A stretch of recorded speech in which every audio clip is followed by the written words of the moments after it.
Quiero contarles el drama de la arqueología boliviana. El más importante arqueólogo, iniciador de todo este proceso, él no excavaba, solo traía a gente a Bolivia. Era Arturo Poznański, nazi, militantemente nazi. Él hizo un diseño que supuestamente estaba basado en la idea de que el Führer iba a gobernar el mundo. Entonces hizo un diseño basado en coordenadas de orden astronómico, ¿sí? Basado en constelaciones. Hizo el diseño de la avenida Bush. Bush fue un militar de la guerra del Chaco que fue luego presidente y se suicidó. Entonces, este diseño marca una coordenada claramente vinculada a los solsticios y equinoccios, y la Plaza Villarruel, que está al final de la avenida Bush, tiene una conexión directa con el Gran Achachila y Limani. Entonces, ahí había una investigación destinada a traer a que el Führer se apropie de Bolivia y instale el centro de un reino bizarro, esquizofrénico y desquiciado, ¿sí? Eso acabó. Poznański murió en 1946. Pero el legado de Poznański sigue vigente y ha sido, no sé, los nuevos jóvenes arqueólogos, espero que se sacudan de ese legado, porque ese ha sido propiedad de los militares. Poznański ha sido condecorado y convertido en héroe nacional y se le ha dado el grado póstumo de general del ejército boliviano, para precisamente que sean los militares, el estamento más tenebroso que habita nuestros territorios, los que se ocupen de darle significado y continuar, sin decir que son nazis, pero continuar con ese proyecto autoritario, estático, de convertir a la nación en una cosa inamovible. Benedict Anderson habla del logotipo de la nación, el mapa como logotipo, ¿sí? Es como que, pero el mapa boliviano no puede ser un logotipo, porque Bolivia ha perdido la mitad de su territorio por guerras, invasiones y por barbaridades que han hecho los gobernantes bolivianos, ¿sí? Y entonces vino la colonización religiosa, vino la expropiación de ese espacio y su destrucción, y para ello se contó con la complicidad de traidores de Túpac Amaru I, quien lo traicionó. El Inca Paulo tiene su gran palacio en el valle de Yucay, ¿no? Entonces, esa experiencia es un prolegómeno de lo que yo quiero exponer acerca de la idea de naciones estáticas. Pero no acaba ahí esta experiencia negativa. En 2001 yo fui invitada a ser profesora en la Universidad de Austin, Texas, y supe de que estaba en un asilo de ancianos el Richard Shedel, Schadel, un antropólogo rival de John Murray. O sea, en Texas estaba Shedel y en el norte de Nueva York estaba enseñando John Murray. John Murray fue militante anarquista y luchó en la Guerra Civil Española. Y cuando yo lo conocí en Lima y me contó algunos aspectos de su investigación que le permitieron entender que los territorios de los pueblos, de las marcas, de las federaciones de ayllus, de altoandinos, tenían territorios discontinuos, dispersos, y que sin embargo interdigitados, entremezclados entre sí. Y ahí yo puedo ver la raíz anarquista del pensamiento de John Murray, a diferencia de la ideología de Richard Segal, que se confesó en una entrevista que yo le hice en 2001, poco antes de su muerte, que era muy admirador de los nazis. Y eso me impactó mucho, porque además en su cuarto de un asilo de ancianos tenía la momia de un bebé extraído de un sitio no especificado del norte, de la costa norte del Perú. Me impactó muchísimo y le pedí prestado un libro, el libro en francés de Charles Wiener, de W-I-E-N-E-R, Voyage par le Sud du Perú et Bolivie, un enorme libro en francés que me costó bastante en exceso de equipaje para llevármelo a Bolivia. Él sabía que no se lo iba a devolver y yo también lo sabía.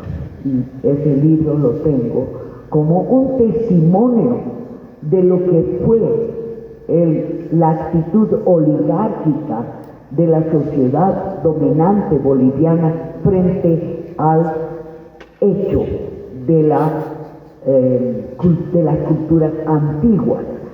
Charles Wiener decía en uno de sus reflexiones que le parecía vergonzoso que lo hayan invitado al Palacio de Gobierno con frac y le hayan hecho escuchar música, valses vieneses. Y decía, ¿cómo es posible que admiren tanto a Europa estos señores de Tongo y Levita y no se den la vuelta para mirar lo que tienen en sus narices? Y tiene dibujos de la Puerta del Sol caída, y varios huacos que se llevó seguramente también, que deben estar en el Museo que yo sé en París. No me consta, no he hecho investigación. Lo que yo hago son hipótesis intuitivas, no se pueden probar, por lo tanto no soy científica. Y por lo tanto también me autodefino en negativo. Yo no soy arqueólogo, pero me interesa el pasado profundo de las sociedades que habitaron nuestra América, la mal llamada América. No soy antropóloga, de ninguna manera soy antropóloga, porque yo hago una reflexión sobre mi propia identidad, que tiene un apellido supuestamente indígena, aymara, pero que en realidad es una historia mitificada por la familia de mi madre. Y es cierto que el último antepasado que yo tuve, que tenía como el aymara como primera lengua, mi bisabuelo Fermín Cusicanqui, sí dejó una suerte de legado de memorias, de fotografías, que son algo que yo conservo. Pero tampoco soy fotógrafa, tampoco soy artista. Sin embargo, me fascina el arte del registro, que yo he visto en la ponencia que hizo el compañero sobre los changos de Chile. he visto la maravilla que es recurrir a los xilograbados y a las fotografías para entender lo que es la evolución de una sociedad desde el presente. Pero hay algo más duro todavía con respecto a esta historia que estoy contando. Hubo un golpe en Bolivia en 1980 y ahí para mí yo me tuve que exiliar después de un poco de cárcel y un poco de patadas que recibí. Y ahí yo de algún modo recuperé una suerte de visión de más allá de las fronteras. Me identifiqué mucho con el país que me había recibido, que era Colombia. Y entonces ahí también pude ver ciertos aspectos de la historia y el papel de la memoria que va aparejado al olvido. El olvido y la memoria tienen prácticamente un nexo profundo, y en la arqueología lo que se hace es fomentar y crear condiciones para el olvido sobre pretexto de recuperar la memoria de la antigüedad. Es una paradoja. No niego el valor del trabajo, no niego el esfuerzo que han hecho arqueólogas y arqueólogos para entender su sociedad. Pero mi ponencia se llama Naciones Estáticas, Pueblos Itinerantes. Y si yo he aceptado venir aquí a Huaraz a este encuentro, es porque yo me he jurado a mí misma conocer Chavín de Huántar antes de irme al otro lado. Y se ha cumplido ese deseo gracias a la invitación que me ha hecho Ricardo Chirino. Entonces yo voy a saltar a ese pasado de mi país para poder hacer una reflexión sobre cómo el Estado es el que se apropia de la arqueología, de los sitios arqueológicos, porque le interesa demostrar algo que Benedict Anderson llamó comunidades imaginadas, no imaginarias. Y es que en 1980, cuando estaba yo en el exilio, me invitaron a un encuentro de arqueólogos. Y yo decía, ¿qué cosa tiene que ver con la arqueología? ¿Quién sabe, por alguna razón, les llamó la atención mi presencia en México? Yo solamente había publicado uno que otro pequeño artículo sobre la historia larga de la tierra de mis antepasados, llamada Pacajate en aymara, Pacajes en castellano administrativo del Estado boliviano. Y ahí me enteré de una cosa que me perturbó profundamente. Algunos de ustedes conocer que Tiahuanacu se ha considerado un sitio con un proceso evolutivo en 5 fases. La fase 5 es considerada la fase imperial, ¿sí? Y las fases tempranas, la 1 y la 2, son como la parte formativa, cuando eran pueblos medio nómades, cazadores, que poco a poco se van convirtiendo en un estado, ¿sí? ¿Quién hizo esa exploración y catalogación y conceptualización de Tiahuanacu? Fue un arqueólogo nazi llamado Arturo Posnanski. Voy a hablar de él un poco después. Pero lo que me perturbó del encuentro de arqueólogos al que yo fui invitada por esas carambolas del destino es que una arqueóloga mexicana me dijo que Carlos Ponce Sanguinés, el arqueólogo oficial del Estado boliviano de la Revolución del 52, había hecho desaparecer en la fase 1 y 2 toda evidencia del influjo de Chavín de Huántar en Tiahuanacu. Esa memoria, esa ese chisme, porque no lo puedo probar. No sé ni dónde están las actas de ese congreso, no me acuerdo el nombre de la arqueóloga que me dijo eso, mexicana, eso sí. Pero me guardé en el fichero del disco duro de aquí adentro ese dato, porque ahí me di cuenta del carácter altamente político de la arqueología y del interés estatal por patrimonializar la arqueología, por convertirla en solamente una evidencia de la existencia milenaria de la nación. Esa perturbación, esa chismografía de la cual me he nutrido para pensar qué es lo que hace el Estado con la antropología o con la arqueología, también con la antropología, pero la antropología me interesa menos que la arqueología. Lo que hace es darle continuidad inmemorial a una entidad de breve duración. Es el Estado-Nación.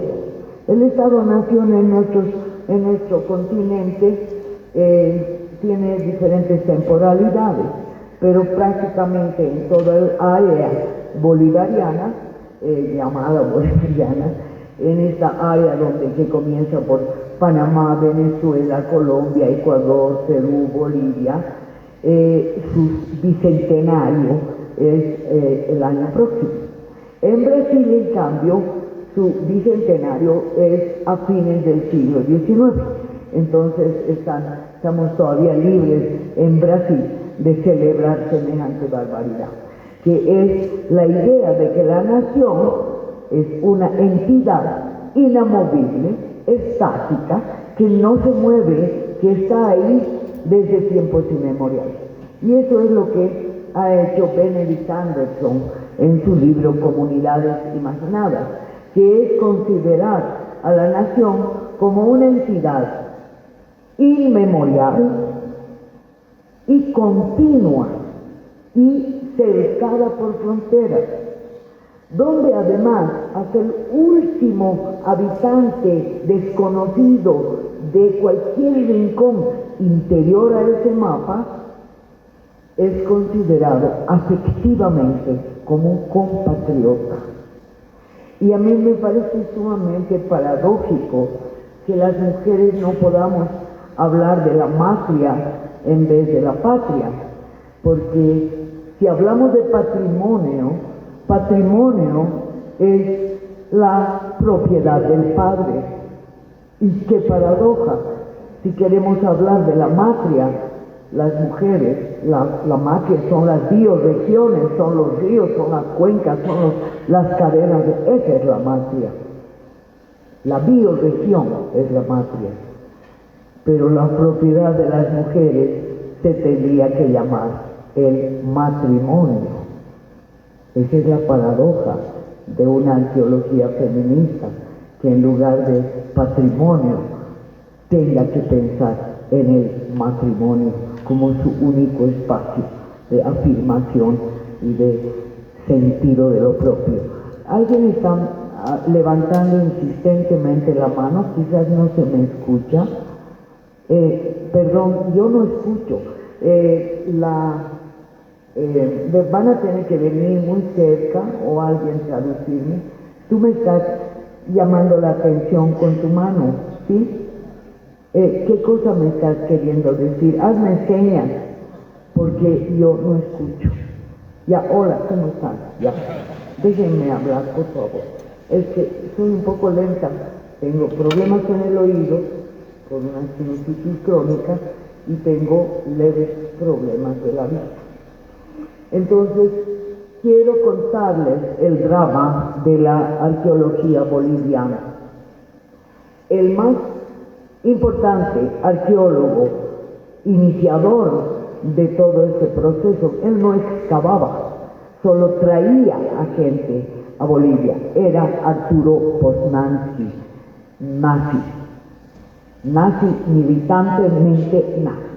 Él hizo un diseño que supuestamente estaba basado en la idea de que el Führer iba a gobernar el mundo. Entonces hizo un diseño basado en coordenadas de orden astronómico, ¿sí? Basado en constelaciones. Hizo el diseño de la avenida Bush. Bush fue un militar de la guerra del Chaco que fue luego presidente y se suicidó. Entonces, este diseño marca una coordenada claramente vinculada a los solsticios y equinoccios, y la Plaza Villaruel, que está al final de la avenida Bush, tiene una conexión directa con el Gran Achachila y Guimani. Entonces ahí había una investigación destinada a traer a que los Führer se apropie de Bolivia y instale el centro de un reino bizarro, esquizofrénico y desquiciado, ¿sí? Eso acabó. Poznański murió en 1946, pero el legado de Poznański sigue vigente y ha sido, no sé, los nuevos jóvenes arqueólogos, espero que se sacudan de ese legado, porque ese ha sido propiedad de los militares.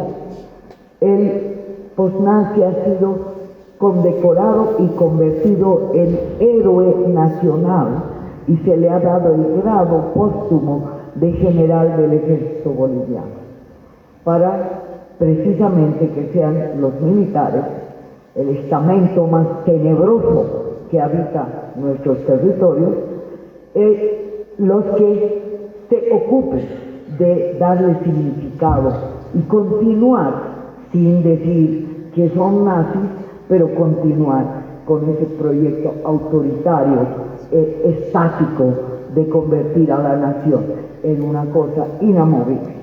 Benedict Anderson habla del logotipo de la nación, el mapa como logotipo, y es como que, pero el mapa boliviano no puede ser un logotipo, porque Bolivia ha perdido la mitad de su territorio por guerras, invasiones y por barbaridades que han hecho los gobernantes bolivianos, ¿sí? La pérdida en la guerra del Pacífico, la pérdida del Chaco, 50.000 muertos, mayormente aymaras y quechuas y guaraníes han perecido en la guerra del Chaco. Otros 50.000 ha puesto su cuota de sangre Paraguay. Los ejércitos han hecho la triple alianza contra ese paisito que tenía el defecto de tener un idioma nacional llamado el Yopará, que es heredero del guaraní. Y hay gente que todavía da clases en Yopará, en el idioma nativo, aunque no es precisamente el guaraní que hablan los pueblos más profundos del Paraguay. De todas maneras es algo muy extraordinario. ¿Qué tal sería que aquí en esta universidad se den clases en quechua o en La Paz se den clases en aymara? No es posible pensar eso, sería una imaginación un tanto fuera de foco. ¿Por qué? ¿Por qué no podemos asumirnos como herederos y asumirnos como habitantes de bioregiones? ¿Cómo voy a poder yo ir al lago Titicaca, a la Isla del Sol, y pararme en el lugar de la huaca del Titicaca para hacer un ritual, invocando y diciendo: yo rezo solo a las montañas de Bolivia, porque las siguientes montañas ya son del Perú? No puedo, ¿no es cierto? Tampoco puedo ir al Parque Sajama y subir al Parque Sajama y mirar los volcanes, los pachatas, que uno de los pachatas es de Chile y otro es de Bolivia. Yo tengo que rezarle a los Payachata, en realidad son los Payachachila, es decir, la deidad dual que está partida en la frontera Chile-Bolivia. No podemos ser dueños de un logotipo de esa naturaleza, pero curiosamente la Puerta del Sol se ha vuelto el logotipo de Bolivia, porque Poznanski alentó el nacionalismo con Z, nacionalismo. Alentó porque escribió un libro que pueden conseguirlo en PDF y tiene enormes cantidades de ilustraciones, que se llama Tiahuanacu, la cuna del hombre americano. O sea que Bolivia, un país debilitado, debilitado en su población por 50,000 muertos, y eso me parece una subenumeración, por la cuota de sangre que ha puesto en el Chaco, en la guerra del Chaco entre 1932 y 1935, a la cual asistió mi padre como enfermero, y en la guerra se transformó en médico y me contó las cosas más inverosímiles del racismo militar, de una anécdota que creo que vale la pena mencionar para matizar esta conversación, es que una laguna, me parece que era la laguna Pitantora, que ya se había perdido el fuerte de Boquerón, ya estaban derrotados, una heroica resistencia de soldados bolivianos acosados por el Paraguay, pero entonces el ejército boliviano había cercado esa laguna y mi viejo, que era el barchilón, el enfermero, estaba a cargo de cuidar unas botellitas con bacilos de cólera para hacer la guerra biológica a los paraguayos. Paraguay tenía como comandante general al general Estigarribia, que les daba órdenes a sus soldados en guaraní. En tanto que Bolivia tenía como comandante general al general Hans Hunt, prusiano, y él dirigió la guerra como si fuera un juego de soldaditos de plomo. O sea, le daba lo mismo que mueran 3,000 o 5,000, comandaba ataques frontales, estaba haciendo experimentos para lo que posteriormente sería el proceso nazi de ocupación de Yugoslavia, Checoslovaquia, Polonia, etc. Cómo mover el experimento costó a Bolivia 50,000 bajas. Entonces, ese nacionalismo se expresa en el arqueólogo Poznanski, que trae a Lorenzo Zund, un ingeniero de minas noruego. Y es verdad que la mayor parte de los inicios del descubrimiento de uno que otro cacharros y lo que llaman huacos en el lenguaje popular ha sido hecho por ingenieros de minas. Buscando tierras mineralizadas encontraban otras cosas y se las agarraban y luego las fotografiaban. Entonces es muy notable el hecho de que ya un arqueólogo más o menos considerado discípulo de Ponce Sanginés, el arqueólogo del nacionalismo boliviano, fuese Osvaldo Rivera Zund, descendiente de Lorenzo Zund, el noruego que era básicamente geólogo. Entonces, geólogos e ingenieros de minas fueron los primeros arqueólogos, entre comillas, de los sitios bolivianos, de los cuales el único verdaderamente notable era Tiahuanacu hasta el 52. 1952 fue la Revolución Nacional del MNR, Movimiento Nacionalista Revolucionario, que ha negado por todos los medios su nexo con los nazis por el Holocausto.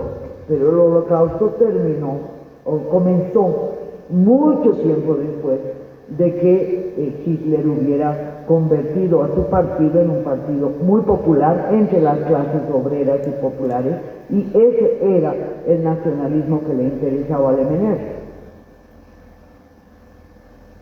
Se han escrito varios libros de parte de intelectuales del MNR para negar cualquier nexo. ¿Por qué? Porque lógicamente después de semejante matanza nadie puede decir yo admiraba a los nazis, pero la verdad hay que decirla.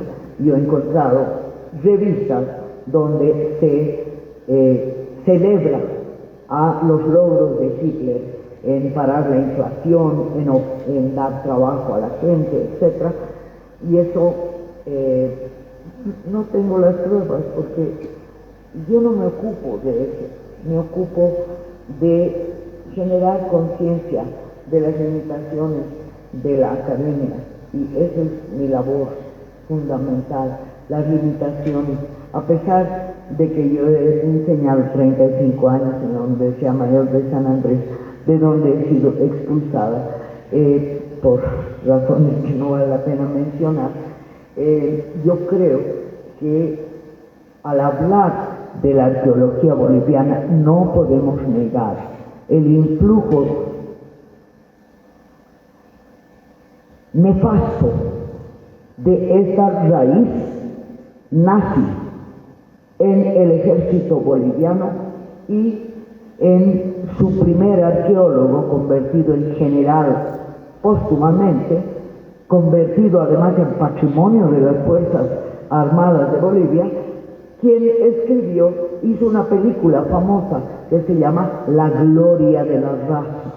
Eso ya les dice todo acerca de esta tendencia nacionalista de la arqueología boliviana.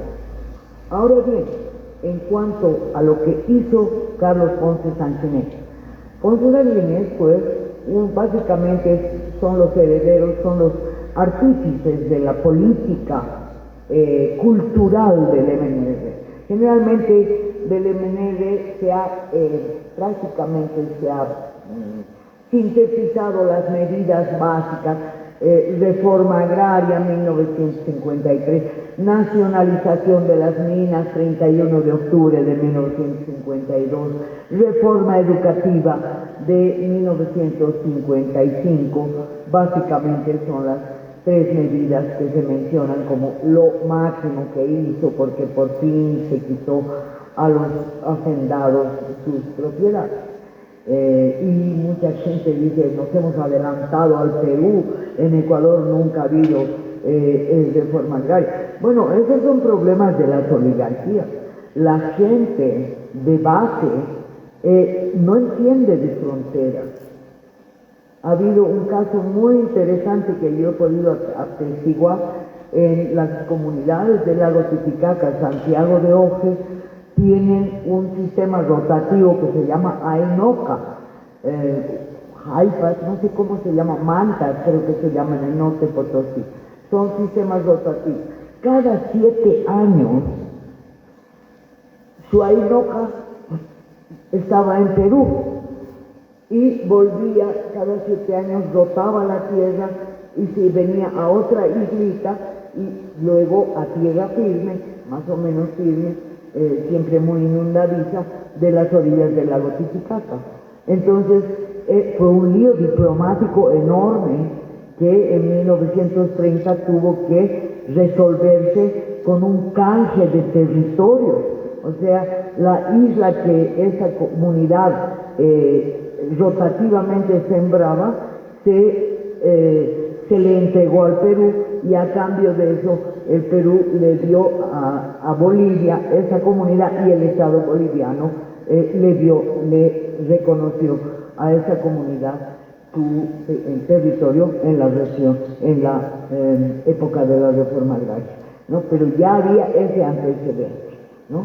Otra frontera controvertida, tremendamente controvertida, que tiene también sitios arqueológicos importantes, es la de Santa Victoria en Jujuy, que es fronteriza con Bolivia. Entonces hay un tránsito permanente de gente porque están haciendo visitas a sus parientes al otro lado de la frontera.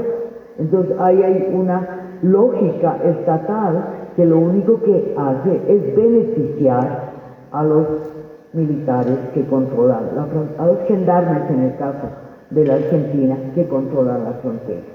Yo hice un librito que es Sinayane, que se llama Las fronteras de la coca, donde estudio la frontera sur y el hecho de que se coquea se llama coqueo en la Argentina, aculi en Aymara, y Jalparicuzunqui se dice en quechua cuando se brinda una hojita de coca.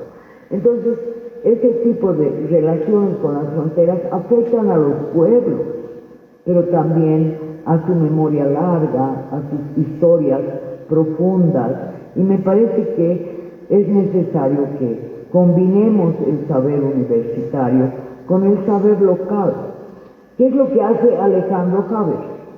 A mí me encanta su libro La casa, las cosas y los dioses, porque estudia un sitio de cazadores-recolectores, pero ahí ve y hace toda una reflexión sobre las llamas, el cruce fronterizo, y es la frontera entre Argentina y Chile. Entonces, todos estos cercamientos fronterizos de las naciones convierten a nuestros estados en patrimonializadores de la historia más profunda de un tiempo en el cual no había estado nacional. Nuestros estados a lo mucho tienen 200 años, ¿sí? Incluso Brasil tiene menos de 200 años su estado nacional, independiente. Entonces, el hecho de patrimonializar es altamente político, pero además crea las condiciones para un control autoritario de la memoria y para un control de destrucción de evidencias que permitan entender que los pueblos son itinerantes, que no son entidades estáticas. Por eso es que es muy tremendo el que se haya convertido a los pueblos indígenas en naciones cercadas por fronteras. Había un mapa de Bolivia donde yo enseñaba en un edificio muy viejo, en la UNSA, en la Universidad Mayor de San Andrés, y era el mapa de Bolivia y habían unos globitos chiquititos así de colores, y eran supuestamente las 36 naciones indígenas, India colonizada. ¿Y qué era el espacio blanco que rodeaba a esos globitos de colores? Era la Bolivia mestiza, la Bolivia dominante, no tenía etnia, no tenía memoria, no tenía ancestros, no, era el Estado blanco, el Estado en blanco, el Estado obliterador, borrador, el Estado que vive de la borradura de la historia profunda de nuestros pueblos. Y esa ausencia de Chavín de Huántar, eso yo lo he conversado con gente en Tiahuanaco, pero no con arqueólogos. Lo he conversado con yatiris, con aquí llaman yat, chamán, mal nombre porque el chamán estaba en Rusia, ¿ya? Pero no importa, eran lo que llamaríamos especialistas rituales, lo he conversado. Y ahí sí hay una memoria larga, pero es una memoria mítica, Y entonces hay las memorias de la subida a los cerros, de entidades que luego se vuelven sagradas, hay un reconocimiento de los viajes subterráneos que hacen las gentes cuando ya se han ido al otro lado y que demoran mucho tiempo en subir. Primero tienen que bajar hacia el mar y luego trepar, y esa es una trayectoria que los convierte en achaquilas, o sea, la gente valiosa, la gente valiente, mujeres, especialmente mujeres y hombres que han hecho rituales para obtener el agua, subiendo, están recuperando de los pugios, de los ojos de agua, están recuperando esta agua bendecida por los ancestros. Entonces, para mí, la historia de Bingham robando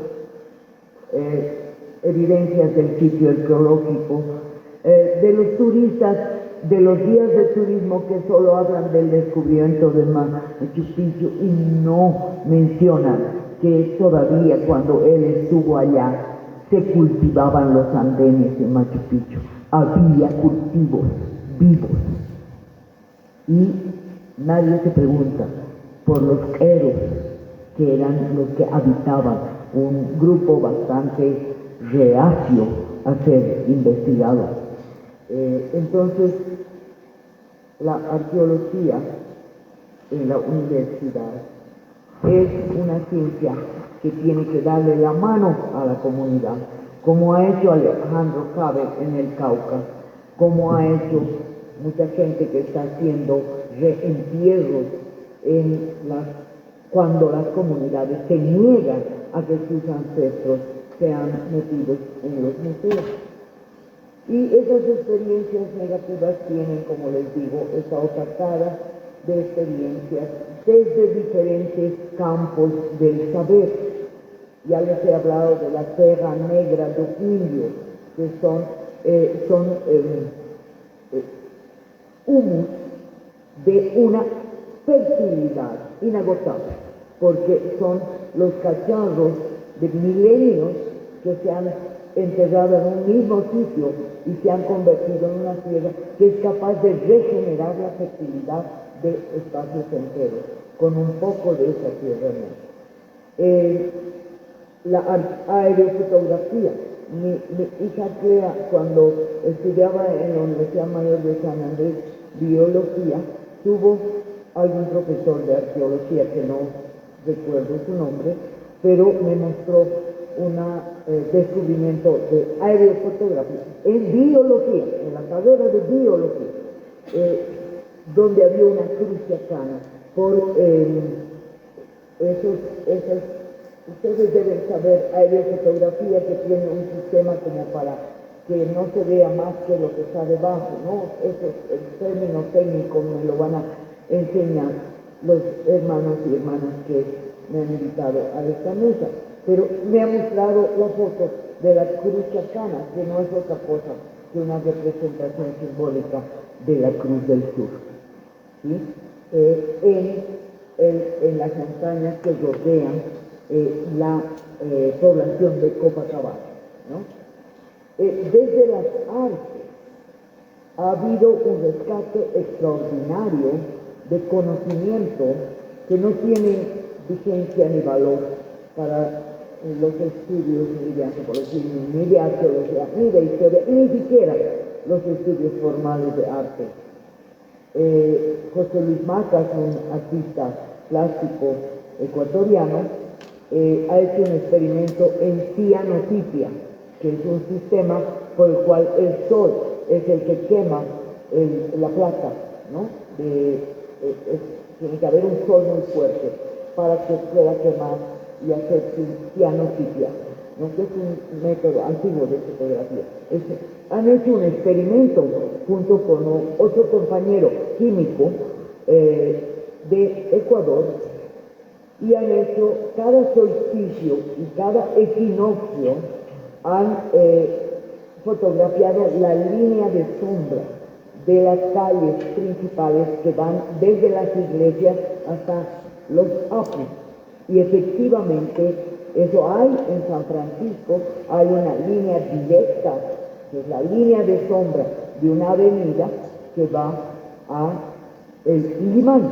Eso lo ha hecho en Ecuador y han descubierto debajo, después de haber hecho 2 o 3 años en cada solsticio y en cada equinoccio y con la cianotipia, crear esa fotografía, han compuesto una sobre otra las fotografías y han descubierto la figura de un jaguar. Eso desde las artes, y es un arte que es experimental y que permite elucubrar sobre una memoria antigua, porque nuestras ciudades no han sido construidas sobre la nada. Nuestras ciudades han sido construidas sobre antiguos caminos. Todavía en la ciudad de La Paz hay una plaza que se llama Garita de Lima. ¿Por qué se llama Garita de Lima? Porque de ahí partían los muleros, las caravanas de mulas, para ir hasta Lima llevando plata de Potosí, plata y oro del río Chocó, para traer luego de Lima una serie de bastimentos, entre otros anchovetas.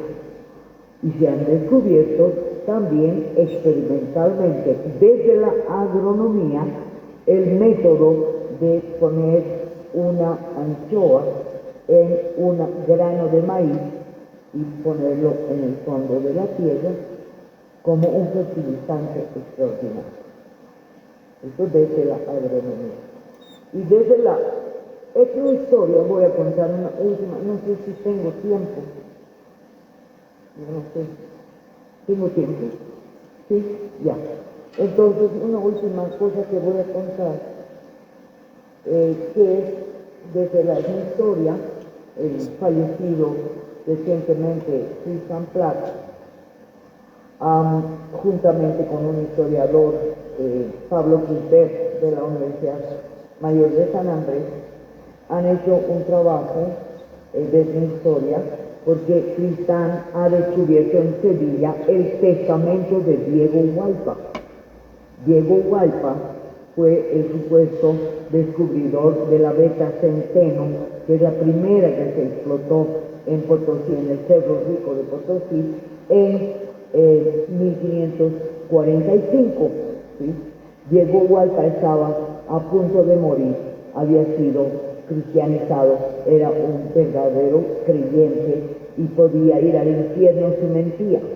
Y él contó que los incas sabían de la existencia de plata en el Cerro de Potosí, pero que solo eran los charcas y caracaras, esa era la etnia, ¿sí? Era la confederación de Aydis en realidad.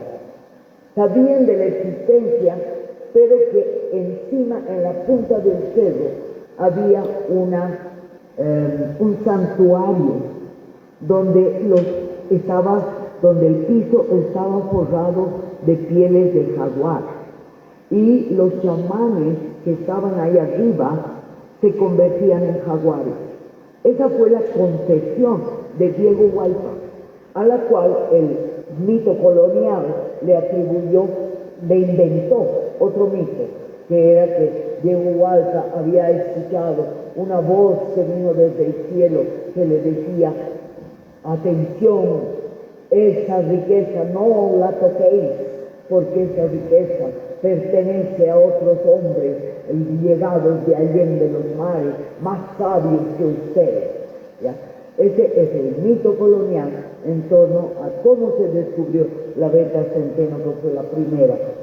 Fue muy triste la historia de Diego Hualpa, porque él creyó proteger a los charcas y caracaras de la angurria del español, como había protegido Porco de los incas.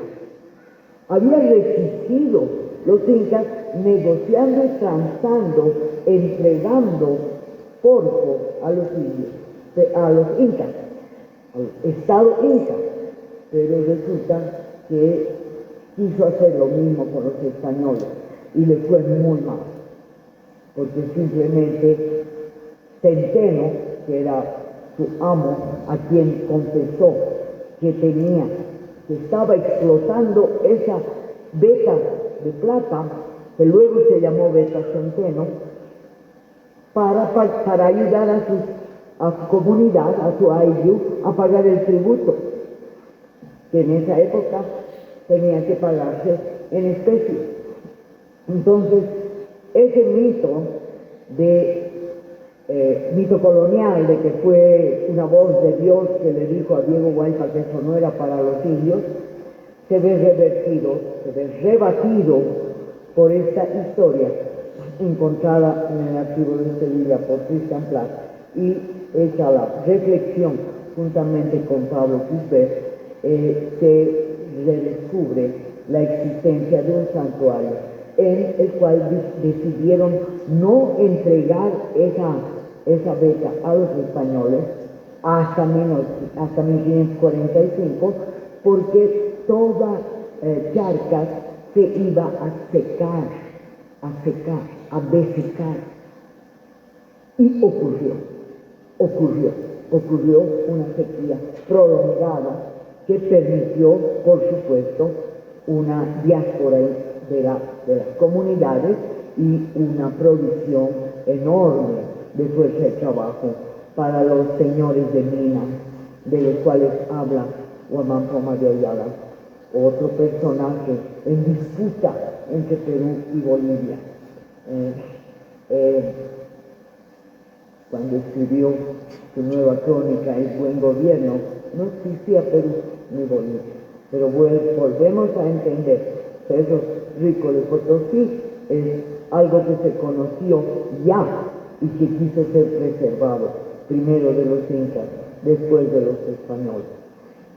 Fronteras en el sur, frontera con Chile, frontera con Argentina, para no hablar de la frontera con Brasil, porque hay un chiste que nos decimos los bolivianos, que tenemos la única ventaja sobre los otros países, es que somos capaces de reírnos de nosotras mismas. Siempre decimos, si queremos recuperar el mar, tenemos que declararle la guerra al Brasil, porque en la retirada vamos a llegar al Pacífico. Con eso termino.